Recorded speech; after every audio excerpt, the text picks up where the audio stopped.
Patrick is a sculptor who has woven tree saplings into over 300 incredible site-specific sculptural installations, and who has just begun installing a piece on Georgia Tech's campus in a sector of their EcoCommons. I think that this project is incredibly unique because, of course, Patrick, every project that he does has to be site specific. So this project is something that's very special for this site at Georgia Tech. Once you have a site, you want to try to make something that has the right scale for that site, that has a kind of reciprocity with the site, that maybe mimics some of the shapes that are in view of the site.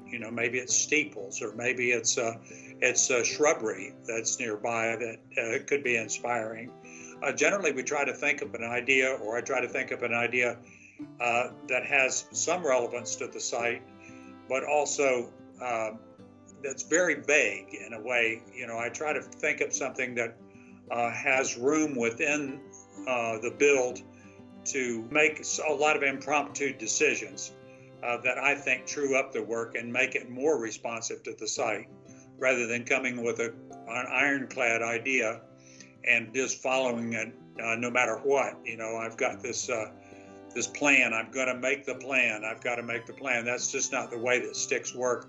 There's so much variability in the saplings. There's variability in my sponsorship, variability in the people that help me.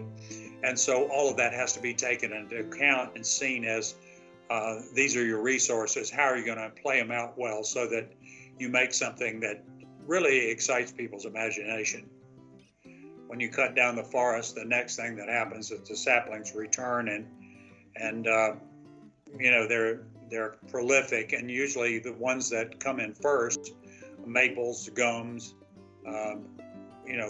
small ash trees, all of those things are bendable and pliable saplings that I can use. And in Serenbe, they were kind enough to let us gather in one of their fields that had regrowth underneath the larger pines, had regrowth, and we were able to get quite a lot of sweet gum, which is another great bendable stick. I recently found out about the art event here with Patrick at Serenbe through one of the local contemporary art museums downtown, through one of their newsletters. And I was just thinking what an amazing experience it would be as a family to come to Serenbe. We don't live very far from here.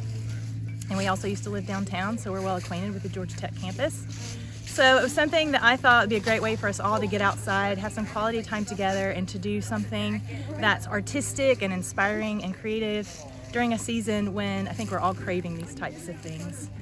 I walk these trails every day, and I walk by this spot every day, and to now look over here and see the work that we put in this morning, and then that will be translated into a piece of art, is pretty cool and amazing. So I can't think of a better medium to use in art other than, sustainable nature is the best medium. I was down at Serenbe where I helped collect the saplings for construction here at Georgia Tech, and so now I'm working on actually filling in the walls within these structures. And what I found interesting so far is not only the pliability of the saplings, which makes sense as they're young trees, but the way that they can be related to each other to create a dense three-dimensional space rather than just like an extruded circle. What we're doing, we're taking branches and trees that were cut at Serenbe by other volunteers and turning it into a structure of sorts. And if you take a close look at the branches, the artist has instructed us to weave them in a certain way. So he's been out here giving advice on how to weave them, how to cut. And as you see, like in a door like this, he wants motion going in with the branches in one direction and motion coming out from the other direction. So when the Arts Acquisition Committee gathered to discuss who was the right artist for the Kendeda Building, we looked at a variety of artists, thinking mostly interior or just around the building. And we were sort of going down one path, and there was this notion that maybe we needed to do something more expressive that would allow a broader community of individuals to experience the art experience the EcoCommons and experience the Kendeda Building.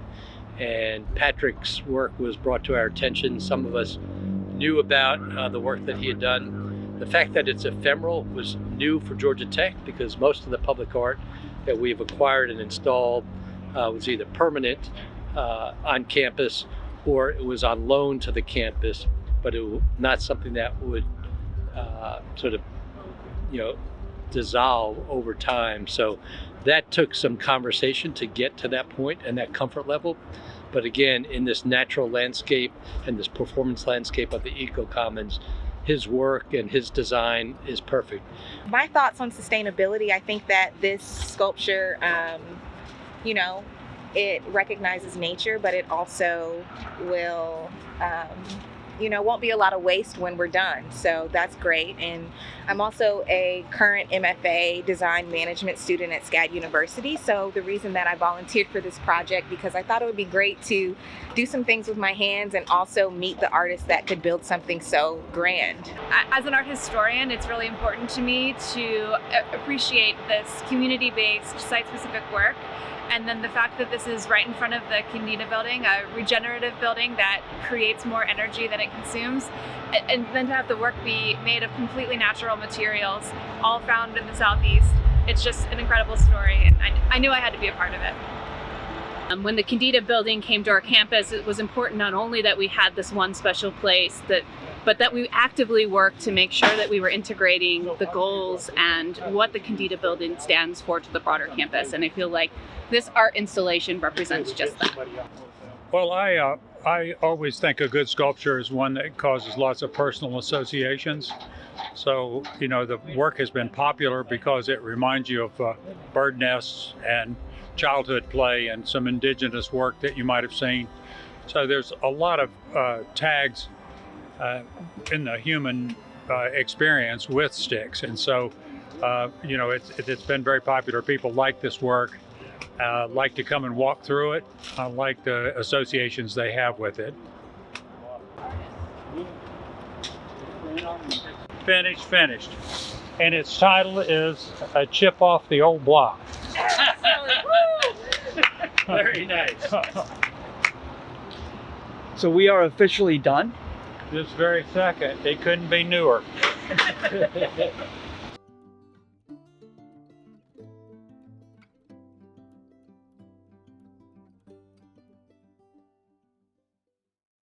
So, Patrick, today on the last day, what are you thinking? How are you feeling? I'm feeling good. This is a great piece. We'll get you to put that camera down and help us haul the mulch now. Your clothes look like you could do it. It has occurred to me that for as many times as I've been out here, I have not helped one bit. Why don't you carry bags for us? I will. That's a good idea. That'd be great.